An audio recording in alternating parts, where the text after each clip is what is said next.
बिस्मिल्लाहिर्रहमानिर्रहीम। अस्सलाम वालेकुम नाज़रीन, आप यूट्यूब चैनल देख रहे हैं। मैं इमरान खान हूँ। नाज़रीन, ख़बरें मैं आपको देता हूँ, लेकिन ख़बरें देते देते जो पाकिस्तान में हमारे साथ हो रहा है उसके ऊपर भी बात करना बहुत ज़रूरी है। जो हमारे सहाफ़ी दोस्त हैं, जो लोग काम कर रहे हैं फील्ड में, जो पाकिस्तान में भी मौजूद हैं, उनके ऊपर जुल्म का सिलसिला रुक ही नहीं रहा।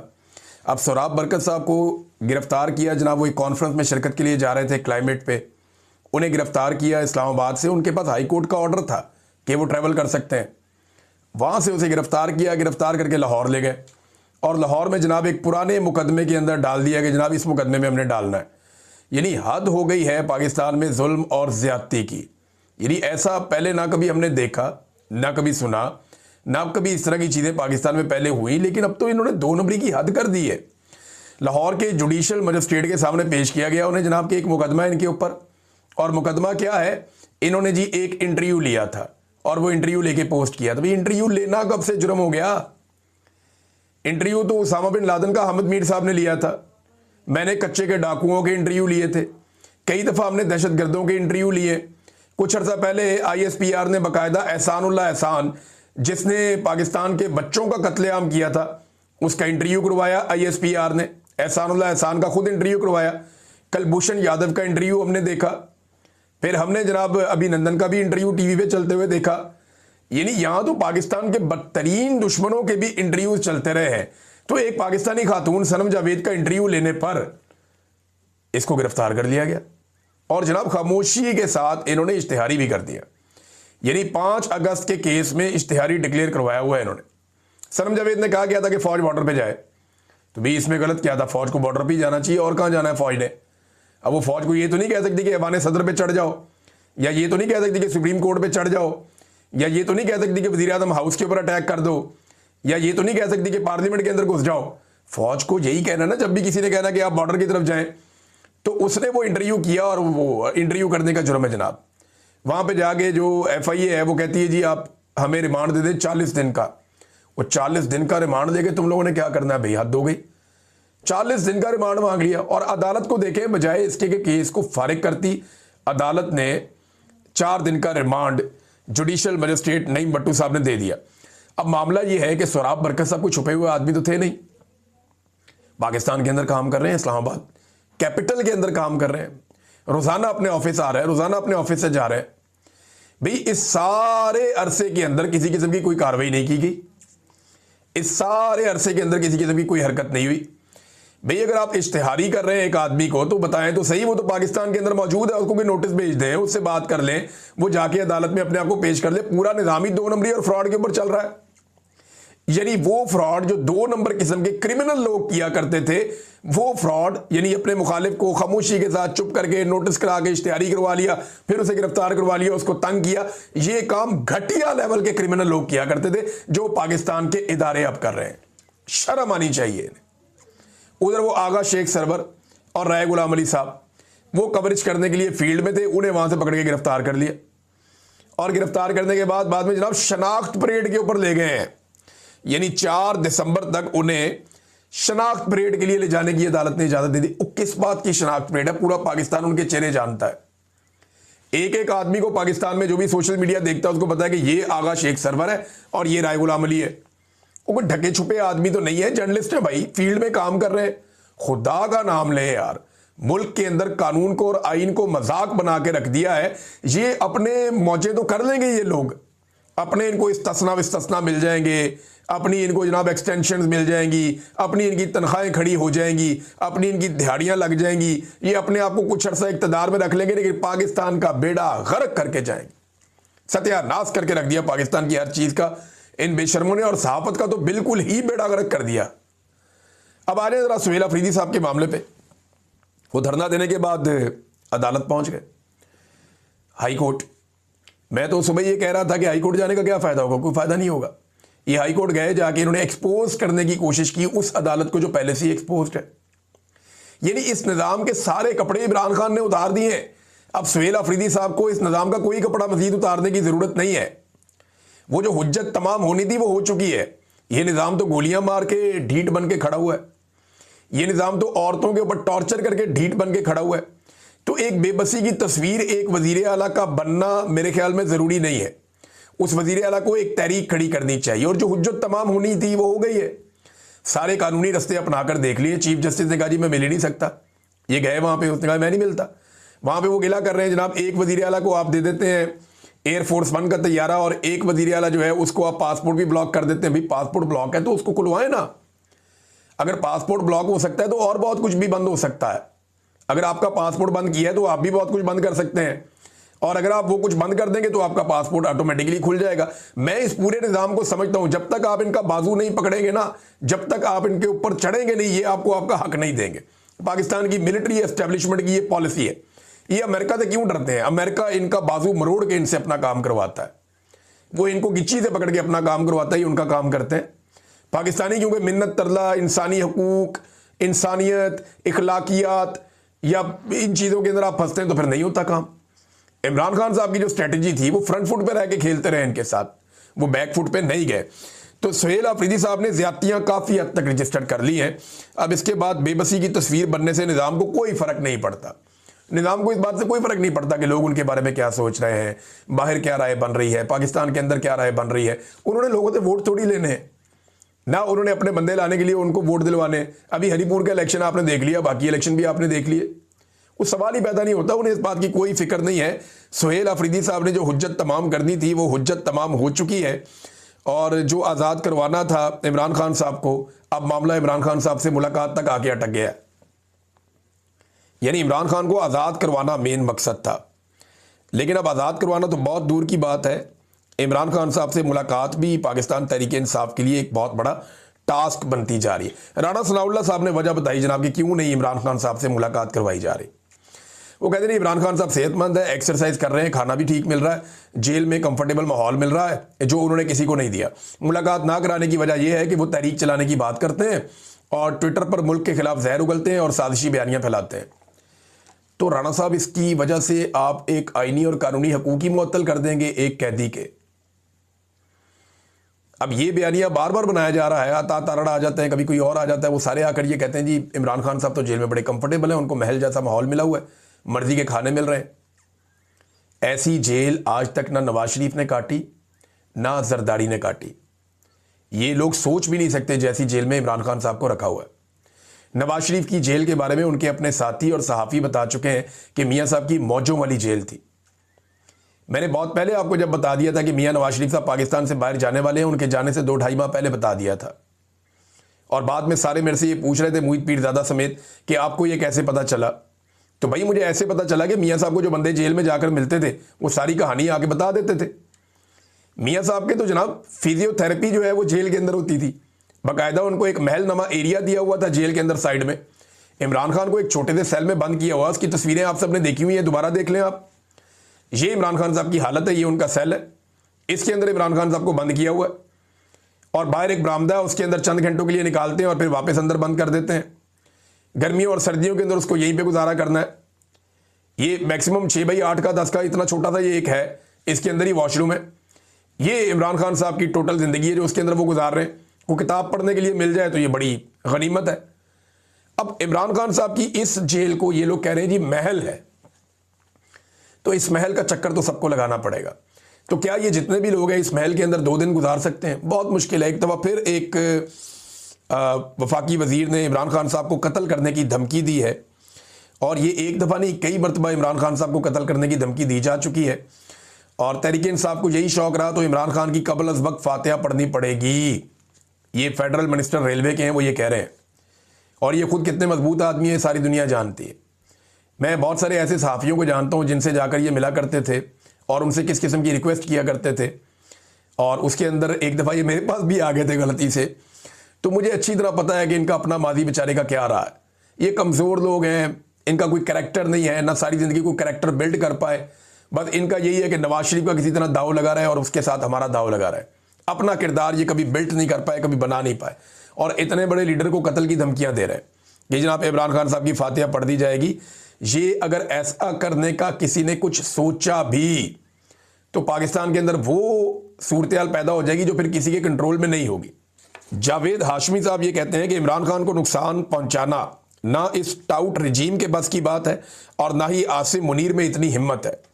पहली बार कोई लीडर इस तरह ये जंग लड़ गया है। अब कौम को खुद निकलना होगा, कौम को तो निकलना पड़ेगा।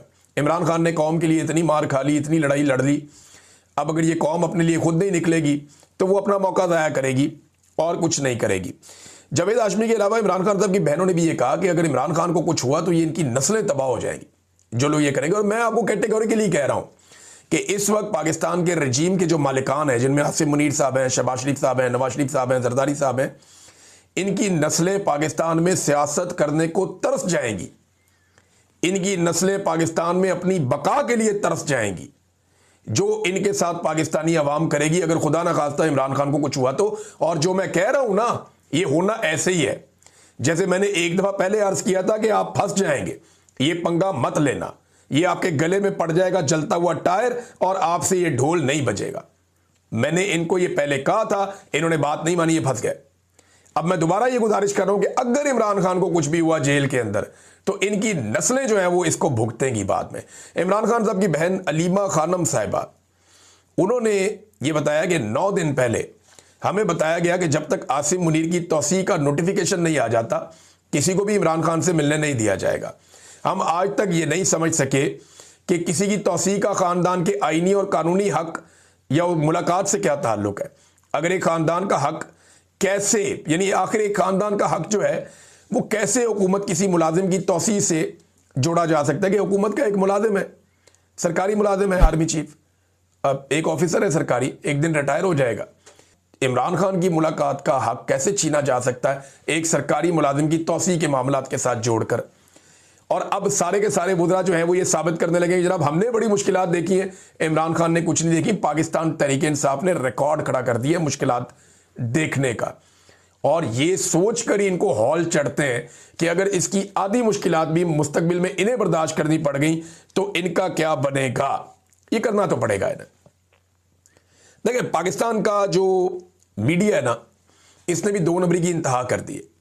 जब जुल्म हो रहा होता है तो वो दिखाता नहीं है, लेकिन जब जालिम बाद में मजलूम को अटैक करता है तो वो दिखाता है। हमारे बहुत सारे दानिशवर हैं, वो मजलूम के अंदर कीड़े निकालते हैं जुल्म के खिलाफ आवाज उठाने की बजाय।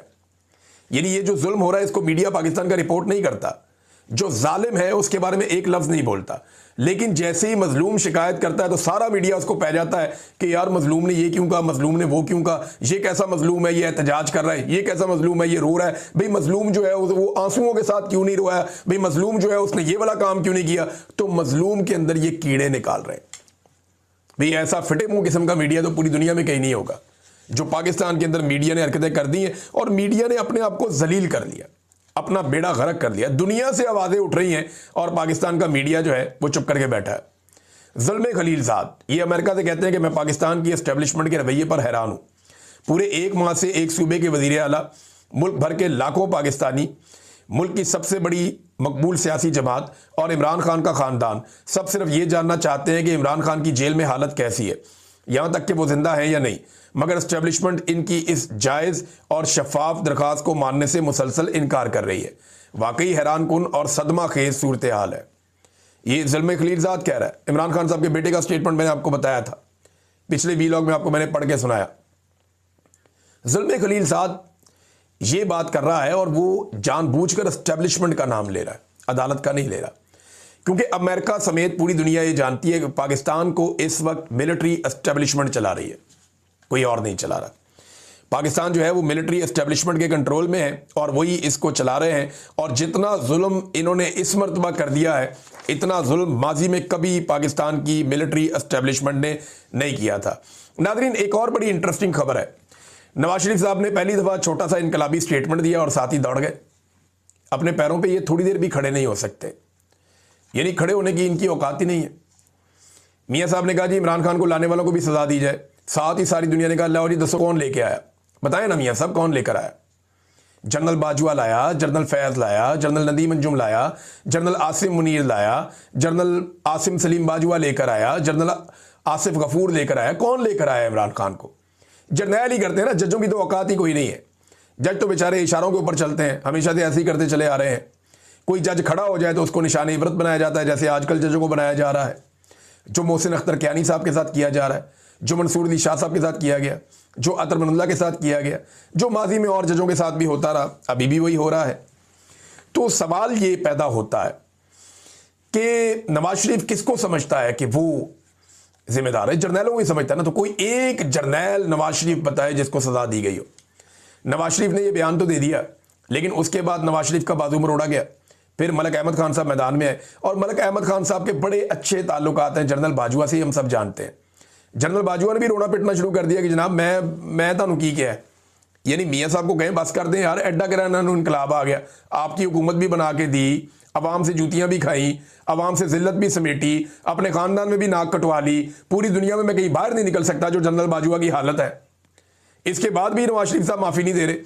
तो इस पे जनाब आ गए मैदान में अहमद खान साहब, और वो ये कहते हैं नवाज शरीफ का बयान इमरान खान को लाने वाले भी जिम्मेदार हैं को सियाको सबाक से हटकर पेश किया गया। उन्होंने कतई तौर पर यह नहीं कहा कि किसी को पकड़कर टांग दो। मैंने उनकी बात पूरी सुनी है, उन्होंने सिर्फ ये कहा कि पाकिस्तानी तरक्की के सफर को रोककर इस मुल्क के साथ जुर्म किया गया। सियाको सबाक याद आ गया नून लीग को। नून लीग का इनकलाब इतना ही बाकी रह गया है कि अगर मियाँ नवाज शरीफ के मुंह से गलती से कोई इनकलाबी जुमला निकल भी जाए तो 24 से 48 घंटे के अंदर नून लीग को उसके ऊपर सफाई पेश करनी पड़ जाती है। इतना इनकलाब इनके अंदर बाकी रह गया। गैरत, इनकलाब, ये सारी चीज़ें मिला जुला के आप देखें तो ये बहुत थोड़ी मात्रा में इनके अंदर मौजूद है, बहुत थोड़ी मिकदार में, कुछ भी नहीं है अब इनके पास, इनके पल्ले ही कख नहीं है। तो ये जनाब 48 घंटे के अंदर परवेज रशीद साहब एक बड़े इनकलाबी आदमी बनते थे। मैं उनका एक स्टेटमेंट सुन रहा था, जनाब अदालती ऑर्डर ले आए और जाकर इमरान खान साहब से मिल लें। ओ भाई, वो अदालती ऑर्डर लेकर जाता है रोज़ाना, वो जब भी जाता है 8 मरतबा अदालती ऑर्डर लेकर गया। इमरान खान की फैमिली बार बार अदालती ऑर्डर लेकर गई, वकला को मिलने नहीं देते। परवेज रशीद साहब, आपको नहीं पता क्या हो रहा है? आप नहीं जानते कि इस वक्त जर्नैल इमरान खान के दुश्मन बने हुए हैं? सारी जिंदगी आप जर्नैलों को ताने देते रहे, सारी जिंदगी आप कहते रहे कि जर्नैल पाकिस्तान को बर्बाद करते हैं, तबाह करते हैं। सारी जिंदगी परवेज रशीद साहब आप इनकलाबी बने रहे, और अब आपने जूते पॉलिश शुरू कर दिए नवाज शरीफ के साथ मिलकर। मुझे तो हैरत बिल्कुल नहीं हुई, क्योंकि मैं आपको पहले से जानता था। मुझे आपका पता था कि आप नवाज शरीफ के वफादार हैं, पाकिस्तान के वफादार नहीं है। आप जर्नैलों के खिलाफ नहीं है, आप नवाज शरीफ के हक में। आपने जो सजा काटी वो नवाज शरीफ के लिए काटी, पाकिस्तान के लिए या इनकलाब के लिए नहीं काटी। आपका इनकलाब मसनूई था, और आप एक जमहूरियत के जाली चैंपियन बन के, यानी आप अपनी कहानियां छुपवाते रहे मीडिया में, जनाब मैनू इत्थे कुट पैगी, मैनू उत्थे कुट पैगी। आपको पता ही नहीं है कि कुट होती क्या है।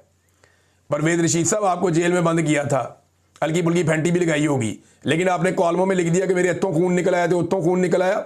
आप सोच नहीं सकते जो आज पाकिस्तान तहरीक इंसाफ के लोगों के साथ हुआ है, उसका अशरे अशीर भी आपके साथ परवेज मुशर्रफ ने नहीं किया था। और आप जाली इनकलाबी और जमहूरियत के चैंपियन बन के लोगों को बेवकूफ बना रहे थे। चले, अच्छा हो गया, आपके चेहरे से ये नकाब भी उतर गया। मैं तो बहुत पहले से आपको जानता था, लेकिन आज बहुत सारे पाकिस्तानियों को भी पता चल गया कि परवेज रशीद साहब का असली चेहरा क्या है। पाकिस्तान की हालत आप जैसे लोगों ने पता क्या कर दी है?